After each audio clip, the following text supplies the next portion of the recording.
नगर मंडल के नवनियुक्त अध्यक्ष हरिप्रसाद प्रकाश जी, नगर पालिका के वाइस चेयरमैन बलवंत जी, सम्मान्य राजदेव जी, रामनिवास जी, अजय सिंह जी, महेंद्र जी, गोपाल सिंह जी,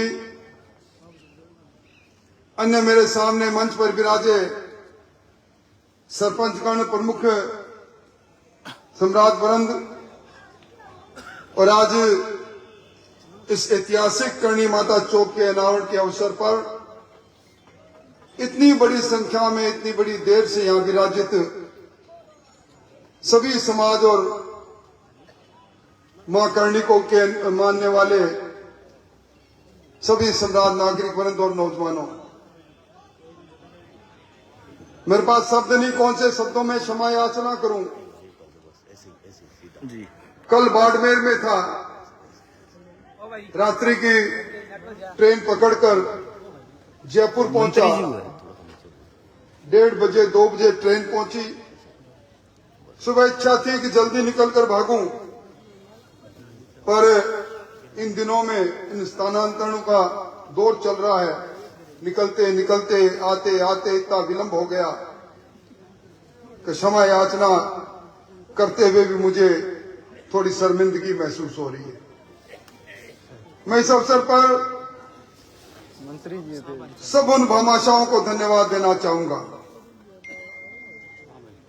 मुझे बताया गया कि स्वर्गीय सुखदेव सिंह जी के मन में परिकल्पना थी और उसके बाद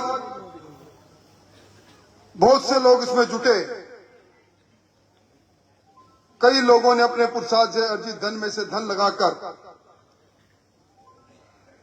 इस हमारे आराध्य देव मां करणी के नाम से इस चौक के निर्माण में जिन्होंने योगदान किया, मैं उन सबको धन्यवाद देना चाहूंगा।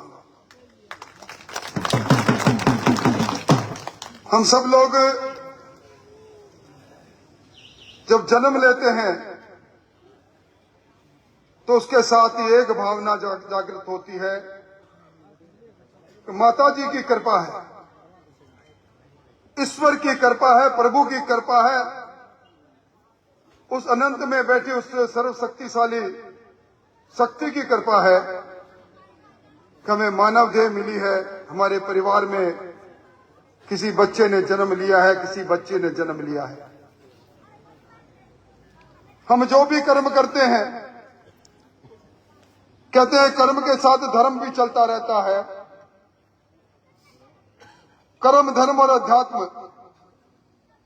इन तीनों का जब मेल होता है तो हमारे धर्मशास्त्र कहते हैं कल्याण ही कल्याण होता है। इस प्रकार के चौक से, इस प्रकार की मूर्ति से हम सब लोगों को एक प्रेरणा मिलती है। हम आए हैं, इस मानव देह लेकर आए हैं तो किसी के आशीर्वाद से लेकर आए हैं। ये जन्म और आगे आने वाला जन्म कहीं न कोई दिव्य दृष्टि हमारे कर्मों को देख रही है और इसीलिए सदकर्म करने का, मार्ग पर चलने का एक तरह से हमें प्रेरणा मिलती है जब इस प्रकार के चौक और इस प्रकार की मां की मूर्ति के सामने से हम गुजरते हैं। करणी मां किसी एक समाज की नहीं, सर्व समाज की है। देश लोक के अंदर जब जाते हैं तो एक समाज नहीं, सर्व समाज के लोग उस आराध्य देवी से मांगने के लिए आते हैं। दुनिया में अचरज है इस बात को लेकर। दुनिया में मां करणी का मंदिर अकेला एक ऐसा मंदिर है जिसमें लाखों काबा, जिनको चूहा भी हम कहते हैं, वो वहां विराजते हैं। पहले कहा करते थे कि चूहों की संख्या थोड़ी ज्यादा हो जाए तो बीमारियां फैलती है, पर कैसी पुण्य धरती है। कितने लंबे समय से हमें देख रहे हैं, अद्भुत दृश्य देख रहे हैं और इसीलिए कहते हैं कि मां करणी की मन से स्तुति जो करता है, निश्चित तौर पर उसके मन में भक्ति के भाव ये संदेश देते हैं कि अपने लिए नहीं, परमार्थ के लिए कुछ करो। ऐसाई के लिए कुछ करो। जगह पर जो खड़ा है उस बेसहारा का सहारा बनो, नर में नारायण को देखो, ये बात हमारे सबके मन में उपजती है। माला उठाना पड़ता था, अब लोकतंत्र आ गया, पर कितनी समानते हैं कि उन्होंने धरती की स्वतंत्रता की, धरती के मान और सम्मान की, धरती को मां मानते हुए मुगलिया सल्तनत को ललकारने का काम किया था। राणा प्रताप अगर उस समय मुगलों की सल्तनत को स्वीकार कर लेते तो आज इतिहास के पन्ने में गुम हो जाते। डूंगर डूंगर घूमते रहे, पहाड़ों में घूमते रहे। इतिहास में घास की रोटी की बात भी सुनते हैं, अमर सिंह के हाथ से लेकर भाग गई बिलाई। और उसके बाद जिस मुगलिया सल्तनत से लोहा लेने के लिए लोग कतराते थे, उन्होंने संगठन चालू किया भील से। समाज के छोटे लोगों के मन में धरती के प्रति, राष्ट्र के प्रति एक भावना जागृत की। कारवां जुड़ता चला गया और उसी हल्दी घाटी के युद्ध में 1.25 लाख की फौज को उन्होंने अपने 22,000 की फौज से हराकर उनको परास्त कर दिया। ये कहता है कि सबका साथ जरूरी है। इसीलिए हमारे प्रधानमंत्री जी भी कहते हैं कि सबका साथ होगा तो सबका विश्वास होगा, और सबका विश्वास होगा तो सबका विकास भी होगा। और मैं समझता हूं कि जिस प्रकार महाराणा प्रताप ने धरती के मान और सम्मान को ऊंचा किया, आज दुनिया के अंदर हमारे राष्ट्र की कितनी चमक और धमक है। यूक्रेन और रूस का युद्ध चलता हो, हमारे 22,000 विद्यार्थी वहां उस यूक्रेन के अंदर उस युद्ध की चपेट में हो, उनको लाना हो, और हमारे प्रधानमंत्री जी कहे दोनों राष्ट्रीय अध्यक्षों को, प्रधानमंत्रियों को, यूक्रेन और रूस को, युद्ध बंद करो, मेरे छात्र वापस मेरी धरती पर लौटना चाहिए। उन्होंने कहा पहचान क्या होगी कि तिरंगा के पीछे जो आएंगे वो मेरे देश के विद्यार्थी होंगे। और ऑपरेशन गंगा के अंदर आपने वो नजारा देखा होगा, ये ताकत हिंदुस्तान की बन चुकी है। हिंदुस्तान के प्रधानमंत्री जी को लेने के लिए अमेरिका का राष्ट्रपति छाता तान कर हवाई अड्डे पर आता है। देश के 20 शक्तिशाली राष्ट्र G20 के अंदर कहते हैं कि मोदी जी आप इस देश की शांति के लिए अगुवाई करो, वासुदेव कुटुंबकम की भाव से आगे बढ़ो। हमारी अर्थव्यवस्था बढ़ती जा रही है। हम अंतरिक्ष के उस जगह पर पहुंच के जहां दुनिया का कोई नहीं पहुंचे, चांद को उस हिस्से में पहुंच गए। पहले चंदा मामा दूर के थे, अब हमारे प्रधानमंत्री कहते हैं चंदा मामा टूर के हैं। ये बदलाव है हमारे देश के अंदर। आज हम हमारी बड़ी बढ़ती हुई अर्थव्यवस्था शक्तिशाली देश की अगुवाई के अंदर देख रहे हैं। और उसी के अंदर मुझे प्रसन्नता है कि आप लोगों ने डबल इंजन की सरकार बनाई, और डबल इंजन की सरकार में योग्य व्यक्ति को वहां चुनकर भेजा। मैं समझता हूं कि आने वाले समय में, और मैं तो पिछले बजट में देख रहा था, शायद संजीव जी ने जो लिख कर दिया होगा सब हुआ होगा।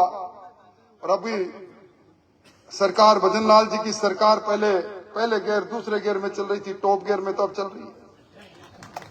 आपको बड़ा बदलाव नजर आएगा। इसलिए मैं इस अवसर पर मैं आप सबको धन्यवाद भी देना चाहूंगा।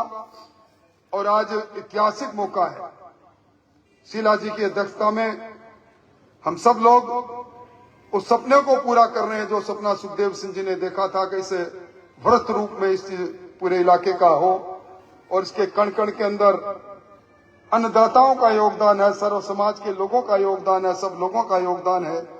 उनको धन्यवाद देते हुए मैं यही कहूंगा, दुनिया में जो आया है एक दिन जाना है, पर सबके पीछे एक ही शब्द माता करणी माता के उस जीवन संदेश से मिलता है, अपने लिए नहीं जमाने के लिए जीना प्रारंभ करो, स्वाभिमान के लिए जीना प्रारंभ करो।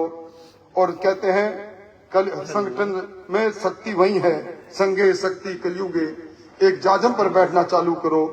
आप सब लोग इतनी बड़ी तादाद में आए हैं, निश्चित तौर पर ये माता की शक्ति थी जिन्होंने इतनी देर तक एक पुंज में आप लोगों को यहाँ विराजे रखा। और मैं तो यही समझता हूँ कि आने वाला समय हम सबको, चाहे राणा प्रताप ने अपने साथ सबका साथ लिया था, सब लोगों को अगुवाई की थी, उसी तरह सब लोगों की अगुवाई करते आने वाले समय में पंचायत राज और नगर स्थानीय निकाय के चुनाव में फिर अपनी खुद की सरकार बनाने के अंदर आप योग्यतम लोगों का चुनाव करोगे। मैं पुनः आप सबका धन्यवाद देते हुए अजय सिंह जी, आपको, आपकी पूरी टीम को धन्यवाद देना चाहूंगा जिन्होंने इस मुबारक मौके पर मुझे याद किया। विलंब के लिए क्षमा चाहते हुए मां करणी आप और हम सब के पर कृपा बनाए रखे। महाराणा प्रताप प्रेरणा पुंज के रूप में उनका जीवन वर्त हमें संदेश देता रहे, हम एसआई के लिए जीते रहे, सब मिलकर उस कल्याणकारी सरकार की योजनाओं को कल्याण की ओर ले जाने की कोशिश करें। संविधान ने हमें कुछ अधिकार दिए हैं, संविधान में हमें कुछ कर्तव्य भी दिए हैं, हम संविधान के कर्तव्य और संविधान के अधिकारों का उपयोग करें। हमारा लोकतंत्र मजबूत हो, हमारा प्रजातंत्र मजबूत हो, और उसके लिए हमारे सबसे जो मजबूत कड़ी है वह है ग्राम पंचायत, और ग्राम पंचायत में भी ग्राम पंचायत का वार्ड, उन सब से हम इस लोकतंत्र की यात्रा को प्रारंभ करें। आप सबने इस सुंदर मौके पर याद किया, सबसे क्षमा विलंब के लिए मांगते हुए आप सबका आभार व्यक्त करते हुए अपनी बात समाप्त करता हूं। बहुत बहुत धन्यवाद, बहुत बहुत आभार। बहुत बहुत धन्यवाद आदरणीय राठौर साहब।